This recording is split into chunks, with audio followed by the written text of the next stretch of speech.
Hello, everyone, and welcome into Fridays with Phil. I'm Phil Mayo, and I would like to share with you 5 minutes of biblical insight to help you along the way. If you enjoy the content, please be sure to subscribe. Revelation chapter 8 begins with the opening of the seventh seal and the initiation of about half an hour of silence in heaven. The silence is a dramatic change from the judgment of seal 6, but is likely a sign that there is more judgment to come. For the seals, the trumpets, and the bowls, there is a similar dichotomy between the sixth and seventh, with the sixth climaxing in judgment and the seventh returning to the throne room. Revelation 8, 1 through 5 is a scene passage, as it serves to tie together the conclusion of the seals and the introduction of the trumpets. After the silence, John sees the seven angels who stand before God, who are given seven trumpets to sound. This scene is reminiscent of God's appearance on Mount Sinai, where God's presence is announced with very loud trumpets. These trumpets, however, will announce the coming judgments of God. It is interesting to note the close participation of God's heavenly company in the judgments of Revelation. While the Lamb opened the seals, it is the four living creatures who call forth the four horsemen. Now it is the angels who stand in God's presence who will blow the trumpets of judgment. Their participation reinforces the idea that it is God who is intimately involved in the events of Revelation.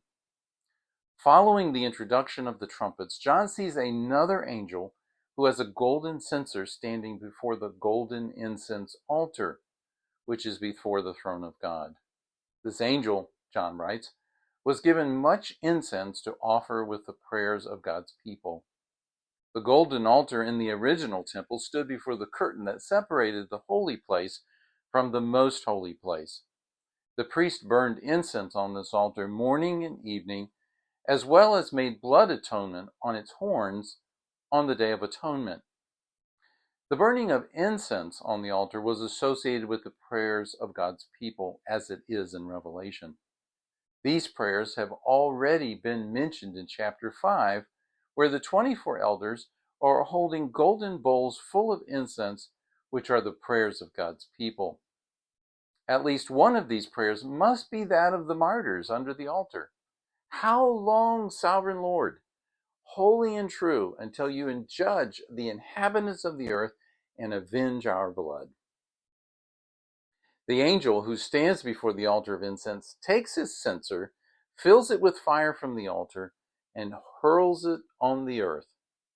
Then John says, there came peals of thunder, rumblings, flashes of lightning, and an earthquake.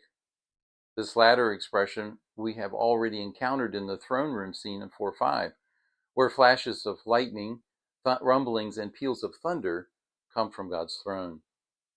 This second occurrence has the added devastation of an earthquake.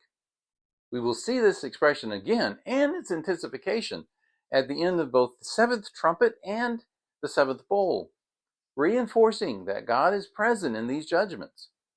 This language again reminds us of God's appearance on Mount Sinai, where lightning and thunder accompanied the presence of God. Following these events, the seven angels prepare to sound the seven trumpets. The 30 minutes of silence that begins chapter 8 creates a foreboding. God's judgment is coming, and this judgment is the direct result of the prayers of God's people. What is so encouraging is the intimacy between God, the Lamb, and his people. It is the resurrected Lord who stands among the golden lampstands, his church, and takes direct interest in their suffering. It is the slain Lamb that has purchased them for God, and it is God who will bring his power to bear to see their salvation.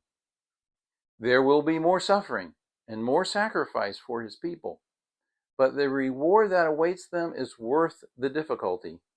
God will deal vengeance on the inhabitants of the earth. Next week, we'll continue our discussion of the seven trumpets. Won't you join me? Thank you, and God bless you.